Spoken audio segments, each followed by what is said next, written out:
One, two, one, two. This is Dominic Amiri for We the Students Television Edutainment. We're here today. We got a special guest, one Miss Anastasia the Phoenix Armourer, who's here to talk to her about the new book she wrote called The Obeah Woman. Hello, Anastasia Armourer. How are you? I'm fine, thank you. Okay, tell us a little bit about your creative background and your new book, The Obeah Woman. Well, from a child, I've been very creative. I used to draw on any blank paper that I find, and I was always singing. I would be singing in choirs and stuff like that, from the time I was a child. And as I grew up, my family saw the things that I was doing on paper, and they started buying me paints so that I could paint pictures. Right. And I have done that all my life. So, the Obeah Woman has some beautiful artwork in the book. What is the story behind the pictures? Well, they are paintings of the Orishas. I paint the pictures with automatic drawings. That means my hand just do the work more than I do. And, I find that beautiful paintings come out of doing that. That's right. Through the spirit, huh? Yes. One of my favorite parts of the books is Chapter 3, the Fish Lady, Matilda story. I hear there's a funny source of inspiration for this story. Can you tell me more about it?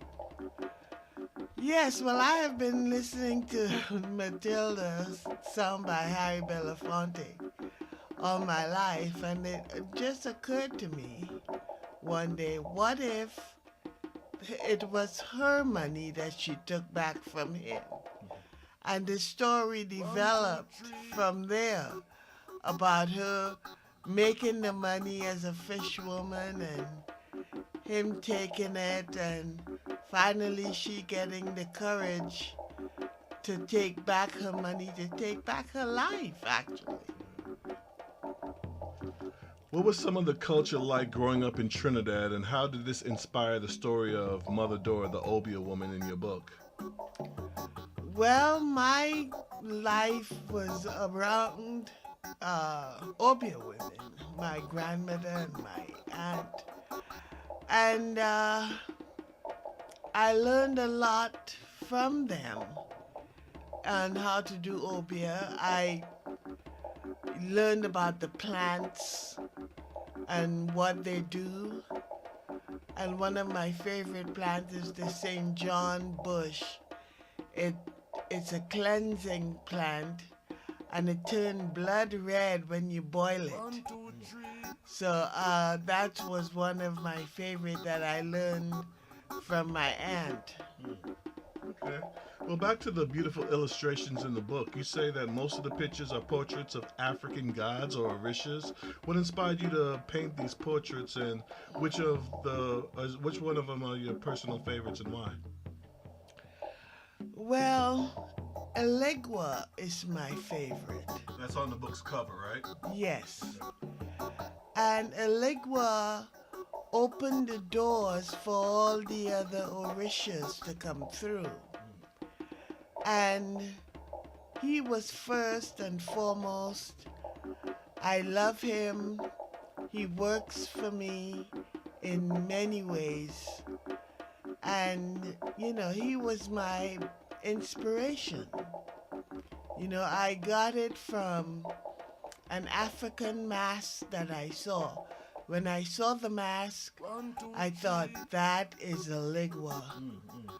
And I painted it just as I saw it, but with all the markings on it that shows that it's a Ligua. Right.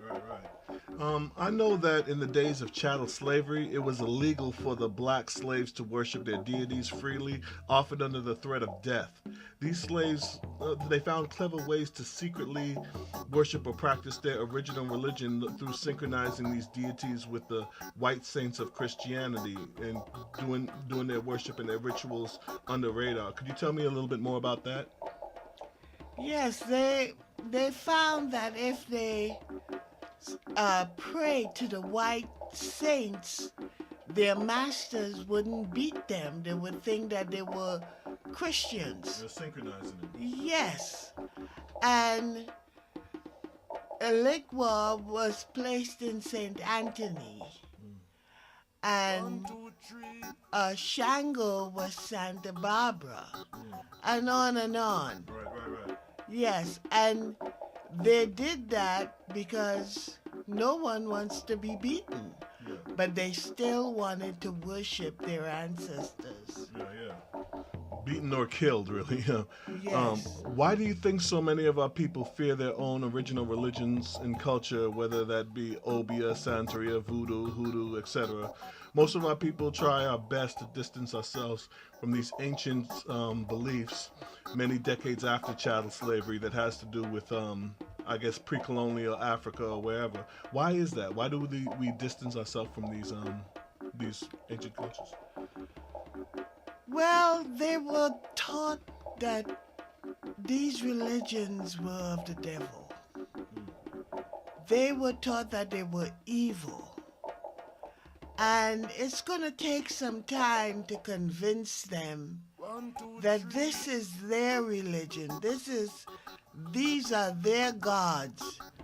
You know, this is what we were before the white man. And I think in time they will come to see that these religions are not of the devil. Okay, well, back to the book. The main protagonist is Dora Van Hart, Mother Dora. Who is the Obeah woman? How close is Mother Dora's fictional story close to the reality of the spiritual Obeah world? Well, Mother Dora embodies what an Obeah woman is. I have seen so many details of Obeah women that are so wrong. They're nowhere near the truth. And Mother Dora is my way of showing what a real Obeah woman is. Okay, that's great. So what's next, and what can we expect from Anastasia Armourer after the Obeah Woman book? Is this a series? Are you going to continue to paint? What comes next after this book, The Obeah Woman? Obeah Woman 2 comes next. And yes, it is a series, and I will have paintings. I'm planning on doing more paintings for that book. You know, only time will tell as far as the paintings, because they do take a lot of time. Right.